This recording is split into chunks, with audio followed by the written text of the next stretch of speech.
Henry Ford wrote in his book, My Life and Work, I had the idea of making some kind of light steam car that would take the place of horses.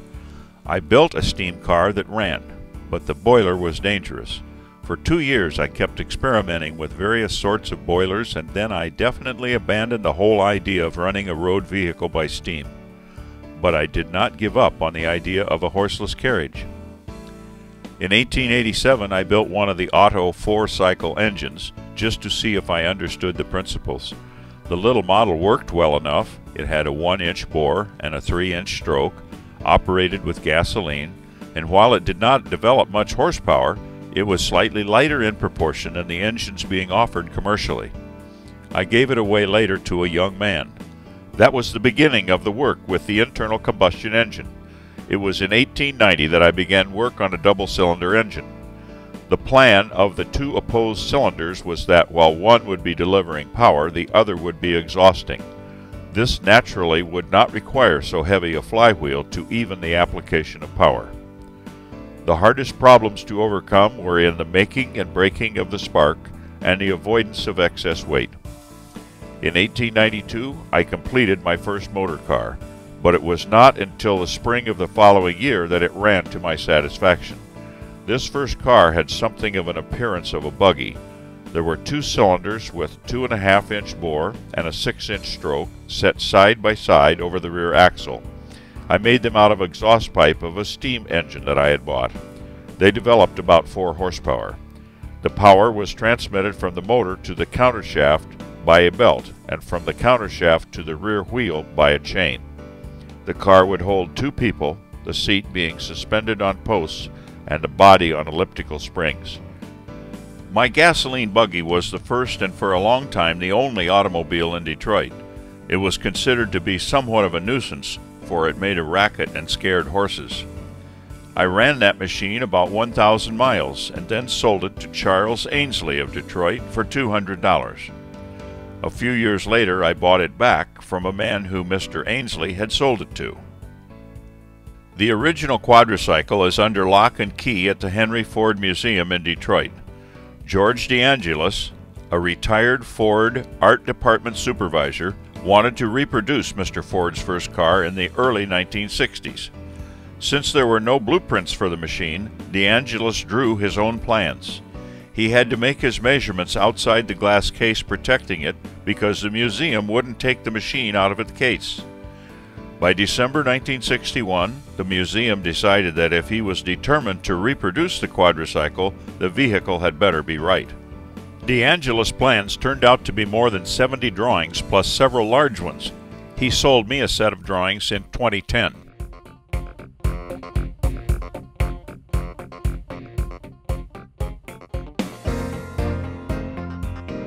One of the first challenges was to get material for a flywheel.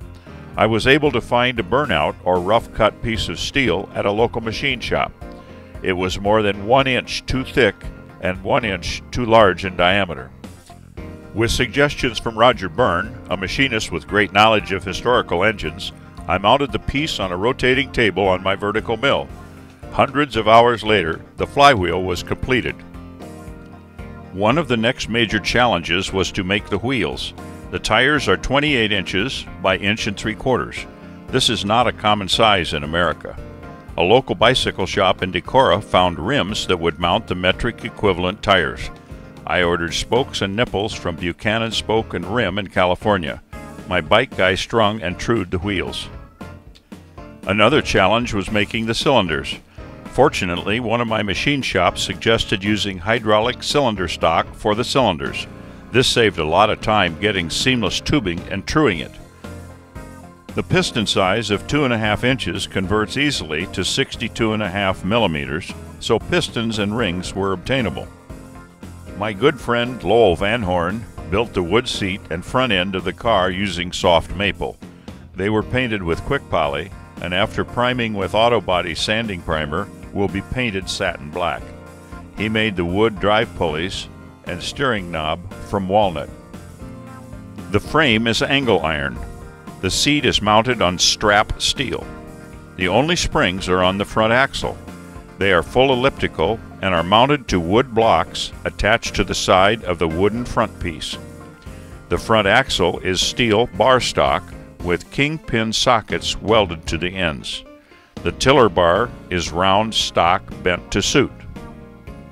The ignition system was the old make-break system with a low-tension, hand-wound coil and a dry cell battery. The timing was simplicity itself. A pin on top of each piston interrupted the ground on the coil, causing an arc in the electrode or igniter. In this system, the pin on the top of the piston is moving slowly as it nears the top dead center. The points open slowly and the arc is poor.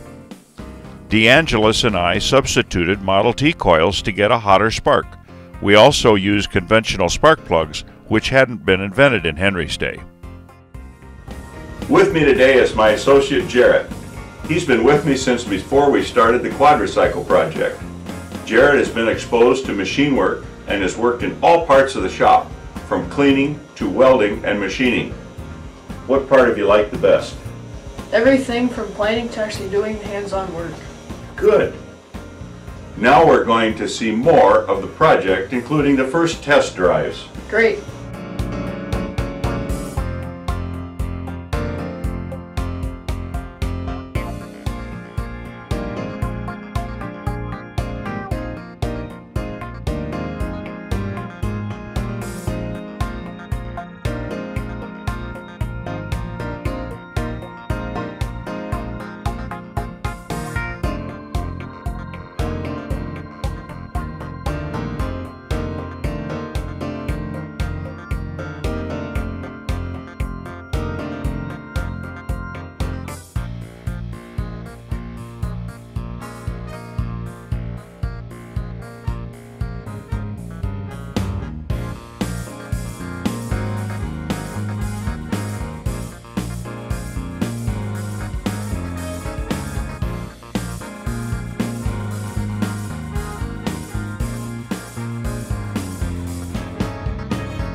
This presentation was produced with no funds from the early Ford Registry or Ford Motor Company. The information presented is from the producer. We hope you have enjoyed this presentation. Contact us for a DVD copy.